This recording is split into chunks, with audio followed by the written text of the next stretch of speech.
il faut que les leaders puissent vivre jusqu'à 105 ans. Ce serait autrement un gâchis considérable. Parce qu'à partir de 77 ans, 77 ans, c'est pas pas une bonne période. Mais à partir de 84 ans, on a 21 ans, de 84 ans à 105 ans, qui sont très favorables. Parce que sur les 20 ans en question, il y en a il y a 14 ans qui sont positifs. C'est normal de les manquer.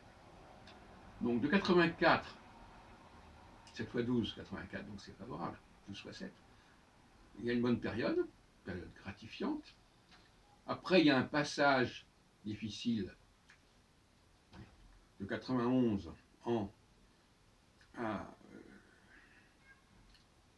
98 ans. Et après, il y a 14 fois 7. Ça nous amène de 98 à 105 ans. Et 14 fois 7, c'est intéressant parce que 14, c'est le double de 7, donc ça multiplie. Donc c'est un système qui, à mon avis, idéalement, est fondé sur 14 cycles de 7 ans.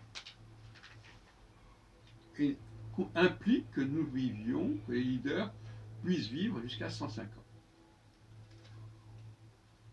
Et à 105 ans, effectivement, c'est à nouveau une période négative, et c'est le moment de la mort.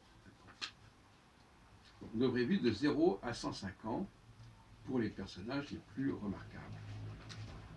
Alors je reviens sur le cas de François Mitterrand, en passant comme ça. Parce que moi, ce qui m'intéresse, c'est qu'est-ce que deviennent les leaders à 70 ans. C'est-à-dire, je travaillais sur Louis XIV, et il disait aussi qu'à 70 ans, il fasse des choses positives. Par exemple, De Gaulle, à 70 ans, il aura vécu 6 années positives, avant les fameuses périodes de 68. Il aura été réélu pour la première fois au suffrage universel en 65, par exemple. Quant à Mitterrand, à 70 ans, on est en 1986. Vous me direz, mais 1986, c'est pas une bonne période, puisque c'est la première cohabitation avec Chirac. N'empêche qu'en 1988, puisque nous considérons des périodes, il est réélu pour un deuxième mandat de 7 ans, et pendant 5 ans, il gouverne. C'est la période où il gouverne parfaitement, il est président à plein temps, même si c'est Rocard qui est au départ le Premier ministre. Donc,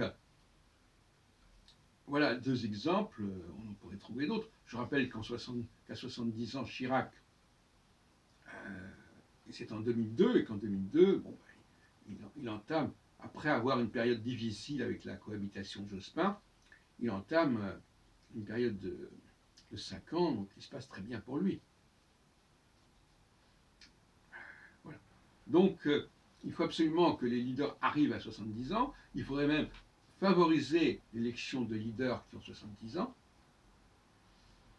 Et ensuite, éventuellement, à 84 ans, je pense qu'il y a des leaders qui peuvent encore être tout à fait efficaces, même jusqu'à 105 ans, ce qui paraît aujourd'hui absolument aberrant, mais ça ne sera peut-être pas si aberrant dans l'avenir.